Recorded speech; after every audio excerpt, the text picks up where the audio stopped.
नमस्कार दोस्तों, आपसे मौजूदा पत्रकारिता, मौजूदा मीडिया की स्थिति और वास्तविकता को लेकर गाहें बगाहें मुखातिब होकर तफसील से चर्चा करने की जहमत उठाने की कोशिश कर रहा हूं और इसमें आपका पुरजोर समर्थन भी चाहता हूं।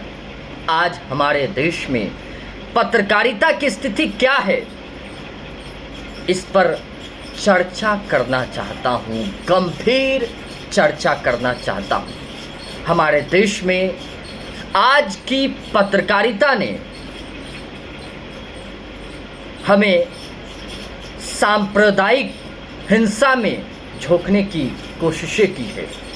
आज की पत्रकारिता की वजह से हमारे समाज में सांप्रदायिक तनाव, सांप्रदायिक हिंसा और नफरत की चाशनी को हवा देने की कहीं न कहीं पुरजोर कोशिशें की जा रही है और उसमें आज की पत्रकारिता काफ़ी हद तक कामयाब भी होती जा रही है।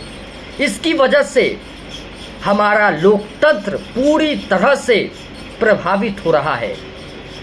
पत्रकारिता की विश्वसनीयता पर सवाल उठ रहा है। रोज़ाना लोकतंत्र की हत्याएं हो रही है। लोकतंत्र चीख चीख कर ये कह रहा है कि मैं इस देश की आवाज़ हूँ, लेकिन लोकतंत्र की आवाज़ को आज की पत्रकारिता खुद दबाने का जतन कर रहा है। मैं बताना चाहता हूँ कि हमारे देश में पत्रकारिता की क्या भूमिका रही है।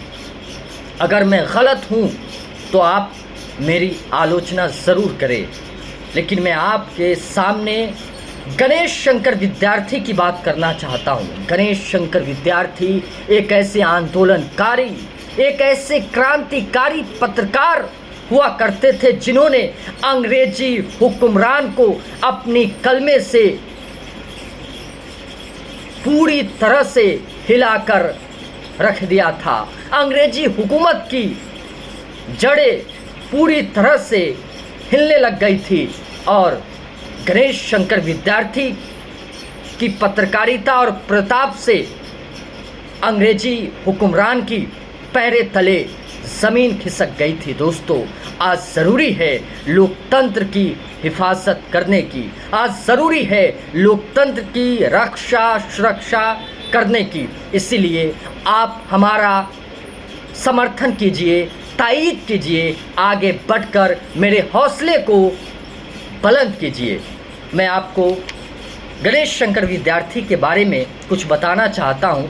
मेरे हाथ में गणेश शंकर विद्यार्थी की एक किताब है और इस किताब में गणेश शंकर विद्यार्थी की पत्रकारिता, जुनूनी पत्रकारिता, यंग पत्रकारिता के बारे में क्या बातें कही गई हैं, हम आपको विस्तार से समझाना चाहते हैं, बताना चाहते हैं। मेरे दोस्तों, मेरे अजीज़ दोस्तों, प्रताप समाचार ने इस देश में क्रांति की मुनादी बजा दी, ये भी सच है। प्रताप लगातार एक तरफ ब्रिटिश हुकूमत के अन्याय और भ्रष्टाचार के खिलाफ आवाज़ उठा रहा था, तो दूसरी तरफ समाज में फैली हुई कुरीतियों और भ्रम से निजात दिलाने के लिए लोगों को जागरूक कर रहा था। प्रताप की निडरता, बेबाकपन और लेखनी का पैनापन युवाओं को प्रभावित कर रहा था। ऐसा नहीं था कि उस समय प्रकाशित होने वाले अन्य समाचार पत्र और पत्रिकाएं चुप बैठे हुए थे, लेकिन प्रताप के तेवर ने उसे अग्रसर की भूमिका में रखा हुआ था। यही वजह थी कि पत्रकारिता के क्षेत्र में काम करने वाले युवा प्रशिक्षण पाने के लिए गणेश शंकर विद्यार्थी के पास आने लगे और देखते ही देखते प्रताप का दफ्तर पत्रकारिता के विश्वविद्यालय की तरह होता चला गया। यहाँ तक की बात दोहरा लेना ज़रूरी मैं समझता हूँ कि गणेश शंकर विद्यार्थी जी अनाचार्य महावीर प्रसाद द्विवेदी की परंपरा को आगे बढ़ाने का हर संभव प्रयास किया। इलाहाबाद में पत्रकारिता व भाषा प्रशिक्षण के लिए जो स्थान सरस्वती पत्रकारिता के दफ्तर को मिला हुआ था, वही स्थान कानपुर के प्रताप के दफ्तर को मिल गया था। पत्रकारिता और प्रताप को आप शायद अब समझ गए होंगे। गणेश शंकर विद्यार्थी में पत्रकारिता को लेकर एक जुनून हुआ करता था, एक आग हुआ करती थी। नहीं, हमें अंग्रेज़ों से और अंग्रेज़ों के ख़िलाफ़ हुंकार भरनी है, अंग्रेज़ों को चेतावनी देनी है कि हमारी पत्रकारिता में कितनी प्रासंगिकता है, कितनी गंभीरता है। उस वक्त ज़रूरत थी अंग्रेज़ों को आईना दिखाने का।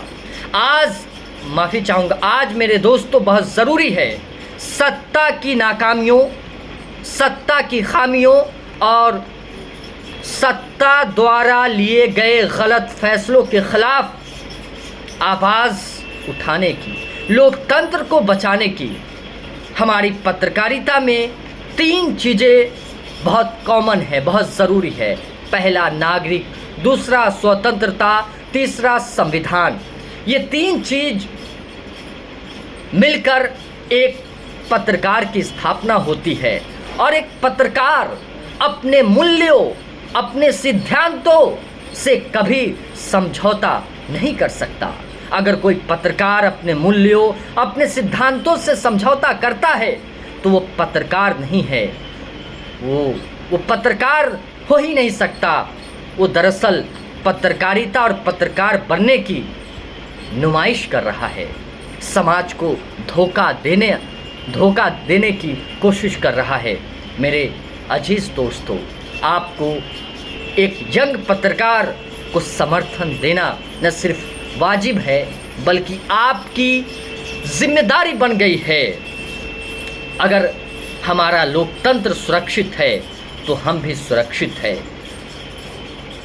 पत्रकार लोकतंत्र की मध्यम आवाज़ होती है, एकदम मध्यम आवाज़, जिसके साए तले सत्ता हुक्मरानों की कमज़ोरियों को बताने की कोशिश करता है। आज के दौर में अगर आप सरकार से सवाल पूछ देते हैं, सरकार के ख़िलाफ़, सरकार की नाकामियों के ख़िलाफ़ कुछ कह देते हैं, कुछ बोल देते हैं, तो आपको हो सकता है बाहर का भी रास्ता दिखाया जा सकता है। आज के दौर में ये सच भी है कि पत्रकारों के साथ नाइंसाफ़ियाँ हो रही है, और यही वजह है कि पत्रकार आज सरकार के इशारों पर पत्रकारिता करने के लिए आमादा है, मजबूर है। मजबूर किसने किया? आपने किया, हमारा समाज ने किया। अगर आप एक सच पत्रकार के साथ खड़े होते तो आज पत्रकारों की कलमें खामोश नहीं हो जाती, आज आपके साथ होती। आपसे मेरा निवेदन है, आपसे पुरजोर गुजारिश है कि आप सही और सच दिखाने वाले पत्रकारों का पुरजोर तरीके से समर्थन कीजिए। आपका समर्थन लोकतंत्र को आगे बढ़ाता है, आपका समर्थन इस लोकतंत्र की हिफाजत करता है, आपका समर्थन एक पत्रकार की आवाज़ को बुलंद करता है। आज बहुत चिंता की बात है, आज बहुत दुख की बात है, आज बहुत विडंबना है, आज बहुत तकलीफ़ें हैं कि आज हमारी मीडिया, हमारी पत्रकारिता सत्ता की ज़ुबान बोल रही है, सत्ता की कठपुतली बन गई है। हम नहीं कहते हैं कि आप गलत है या मैं गलत हूँ, लेकिन मैं ये कहना चाहता हूँ कि आपको ये तय करना होगा कि कौन सही है, कौन गलत है। साथ ही साथ ये भी समझने की ज़रूरत है, हमारे समाज में ज़्यादातर गलत सूचनाएं फैलाई जा रही हैं, जो आग की तरफ फैल रही है, जिसकी वजह से हिंसा होने की बदस्तूर संभावनाएं उत्पन्न होती जा रही है। आज इसे रोकने की भी ज़रूरत है, जिसने लोकतंत्र पर प्रतिकूल प्रभाव डाल दिया है। आपका समर्थन बहुत ज़रूरी है। हम सब मिलकर एक यंग पत्रकार की स्थापना करते हैं और सच के साथ आकर आवाज़ बुलंद करते हैं। मैं आपसे कुछ कहना चाहता हूँ। आज यकीनी तौर पर पत्रकारिता की विश्वसनीयता, पत्रकारिता का इकबाल खत्म हो चुकी है। क्यों? इसीलिए क्योंकि सरकार के कब्जे में पूरी मीडिया है, पूरा तंत्र है। सरकार चाहे तो मीडिया को जैसे भी घुमा सकती है। यूं चुटकी में आज सरकारें और सरकार मीडिया को चुटकी में नचा रही है। ये भी सच्चाई है। चाहे आज की सरकारें हो या बीते समय की सरकारें हो, हर दौर में मीडिया हुक्मरानों के सामने, सरकारों के सामने नतमस्तक हुई है। इस बात को भी नकारा नहीं जा सकता है। मैं किसी पर आरोप नहीं लगा रहा हूँ, सच कहने की और बताने की बस कोशिशें कर रहा हूँ। नमस्कार।